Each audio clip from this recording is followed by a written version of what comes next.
मेरे प्यारे दोस्तों, नमस्कार। आप सभी का के स्टोरी वीडियो में हार्दिक अभिनंदन एवं स्वागत है। आज की कहानी काफी ज्ञानवर्धक है, इसलिए आपसे निवेदन है कि कहानी पूरा सुने। आइए कहानी को विस्तार से जानते हैं। दोस्तों, इस धारा धरती पर जहाँ पुण्य कर्म होते हैं, वही पाप कर्म भी होते हैं, जिसकी पीड़ा इन्हें सहना पड़ता है। धरती माँ की जुबानी कुछ शब्द है, ध्यान से सुनिएगा। मैं माँ हूँ, धरती माँ। ईश्वर ने इंसान को देवताओं से भी श्रेष्ठ बनाया। कहीं कहीं उसकी महत्ता देवताओं से भी अधिक है। पर जब मानव नैतिकता के सारे सिद्धांत को भुला जाता है, तो एक दिन उसका ऐसा पतन होता है कि उसका हाल पशुओं से भी बदतर हो जाता है। फिर वो ऐसे ऐसे कार्य को करता है कि मानवता का सिर शर्म के कारण झुक जाता है। सहस्त्रार्जुन ने भी आज कुछ ऐसे ही कार्य को किया है, जिसको देखकर सभ्यता लज्जित हो चुकी है। सहस्त्रार्जुन ने जमदग्नि ऋषि जगदम्नि का वध कर दिया, जो कायरतापूर्ण कार्य था। परंतु वे नहीं जानते थे कि ऐसा कार्य करके अपने मृत्यु को और भी नजदीक कर लिया।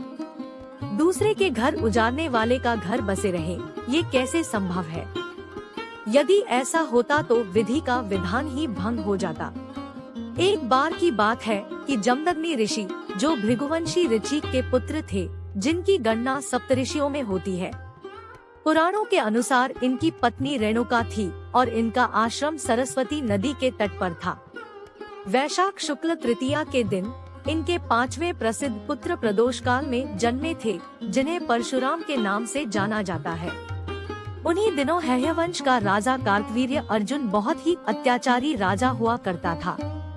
एक बार वह जमदग्नि ऋषि के आश्रम में गया, जहाँ पर वह कामधेनु गाय की विशेषता को देखकर उसे अपने साथ ले जाने का प्रयास किया, परंतु जमदग्नि कार्तवीर्य अर्जुन को कामधेनु गौ देने से मना कर दिए। इस पर वह राजा जमदग्नि ऋषि का वध कर दिया तथा कामधेनु गाय को अपने साथ ले गया। जब परशुराम जी को मालूम चल तो बहुत दुख हुआ और क्रोधवश उन्होंने हैहयवंशीय क्षत्रियों की वंश का विनाश करने की कसम खाई। भगवान परशुराम जी को माया का प्रकोप इस तरह सहस्त्रार्जुन के सैनिक पर छा गया कि एक दिन जब सहस्रबाहु राज दरबार में बैठा हुआ था कि अचानक एक सैनिक दौड़ता हुआ उनके पास आया और कहा कि महाराज, परशुराम ने राज्य की पश्चिम सीमा पर आग लगाकर सीमा को भी लूट लिया। सहस्रबाहु ने कहा कि परशुराम की इतनी हिम्मत कि वो मेरे राज्य की सीमा पर आग लगा दे। सहस्रबाहु और सैनिक बात कर ही रहे थे कि तभी तेजी से एक तीर दीवार में आकर धंस गया। तीर में एक पोटली बंधा था, जिसमें परशुराम जी का पैगाम था।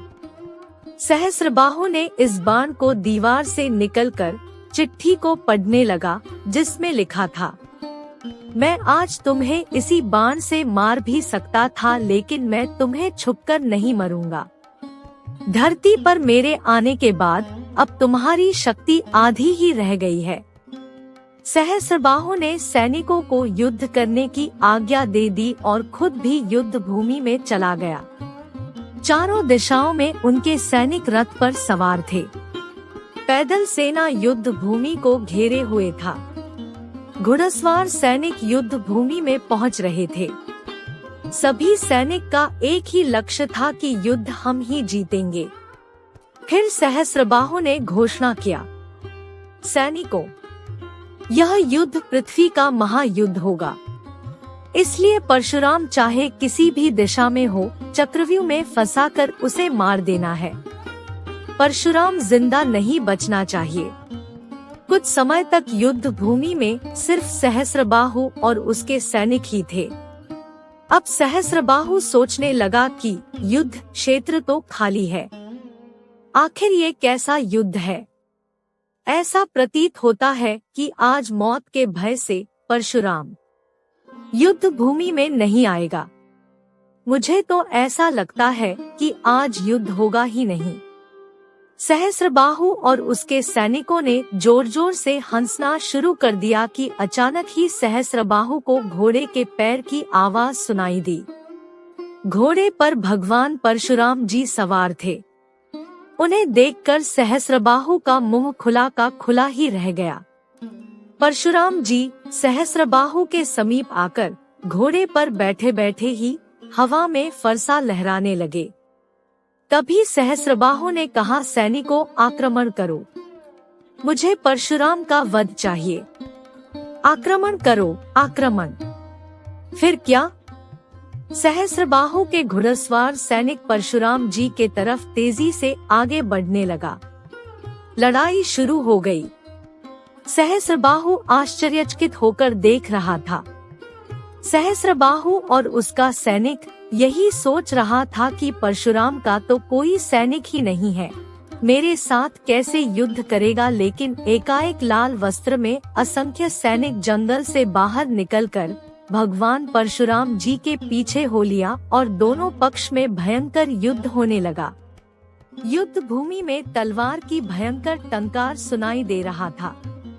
सैनिकों और लाल वस्त्रधारी सैनिक में लड़ाई चल ही रहा था कि भगवान परशुराम सहस्त्रबाहु के रथ के समीप पहुंच गए। सैनिक आक्रमण आक्रमण चिल्लाने लगे। पैदल सैनिक और रथ पर सवार सैनिक भगवान परशुराम पर आक्रमण कर दिया। परशुराम जी ने तेजी से अपना दिशा बदलकर उस तरफ जाने लगे जहां जंगलों में उनके सैनिक छुपे हुए थे। जैसे ही सहस्त्रबाहु के सैनिक जंगल के समीप पहुँचे कि तभी भगवान परशुराम जी के सैनिक जंगल से बाहर निकले और दुश्मनों पर टूट पड़े। फिर दोनों में भयंकर मार काट होने लगा। सहस्त्रबाहु के बहुत सारे सैनिक मारे गए। भगवान परशुराम जी फिर से सहस्त्रबाहु के रथ के पास फरसा लहराते हुए गए, जहां पर उसके सैनिक परशुराम जी पर आक्रमण कर दिया। तभी भगवान परशुराम जी अपने घोड़ा को पीछे किया और उस तरफ गए जहां जंगल में सैनिक दुश्मन का इंतजार कर रहे थे। परशुराम जी के पीछे सैनिकों को देखकर उनके सैनिक लाल वस्त्र धारी तलवार और गदा के साथ जंगल से बाहर निकले और दुश्मनों पर आक्रमण बोल दिया। दोनों में भयंकर मार काट होने लगा। दुश्मन के बहुत सारे सैनिक मारे गए। अब परशुराम जी अपना उग्र रूप के साथ सहस्त्रबाहु के रथ के समीप पहुंच गए। तभी सहज राजन के सैनिक उन पर धावा बोल दिया। अब सहज राजन युद्ध भूमि में अकेला पड़ गया। सभी सैनिक परशुराम जी के पीछे हो लिया। यह देखकर डर के मारे सहस्त्रबाहु चिल्लाने लगा, रुक जाओ, मुझे अकेला छोड़कर मत जाओ, लौट आओ। ये परशुराम नहीं है, ये कोई बहरूपिया है, ये मेरे साथ षड्यंत्र है। रुक जाओ, लौट आओ, मुझे अकेला छोड़कर मत जाओ। लेकिन युद्ध भूमि में सैनिक कहाँ रुकने वाले थे। सभी सैनिक परशुराम जी के पीछे भागे जा रहे थे। यह भी प्रभु की माया थी कि उसके सैनिकों को सभी दिशा में ले जाकर अपने सैनिकों से युद्ध में लगा दिया और सहस्त्रबाहु युद्ध भूमि में अब अकेला रह गया। सहस्त्रबाहु डर के मारे जोर जोर से चिल्लाए जा रहा था कि तभी अचानक धरती फाड़कर परशुराम जी हाथ में फरसा लेकर प्रकट हो गए। सहस्त्रबाहु भगवान परशुराम जी का ये विनाशकारी रूप देखकर भयभीत हो गया। भगवान बोले, तुम ठीक कह रहे हो सहस्त्रबाहु, परशुराम वो नहीं बल्कि मैं हूँ। अब उठाओ अपना शस्त्र और दिखाओ सहस्त्रबाहुओं का बल। भगवान परशुराम सहस्त्रबाहु के रथ के बिल्कुल समीप पहुँच गए।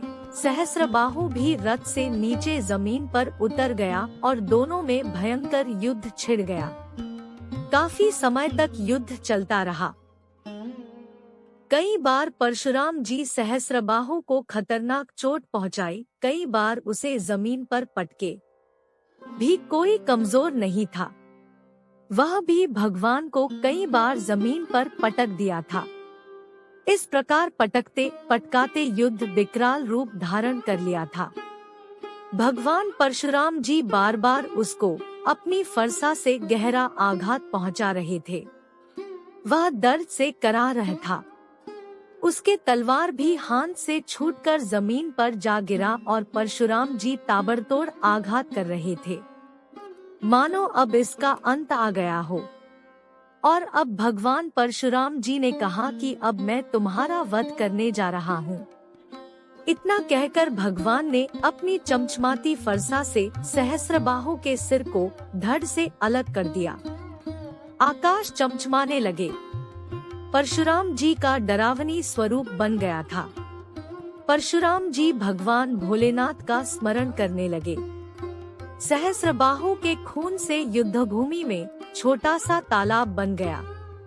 फिर उसी के किनारे बैठकर भगवान परशुराम जी ने आकाश के तरफ देखते हुए कहा कि हे माता, हे पिता, मैं आपको वचन दिया था कि एक दिन मैं क्षत्रियों के खून का नदी बहा दूंगा। मैंने अपना वचन निभाया है माता।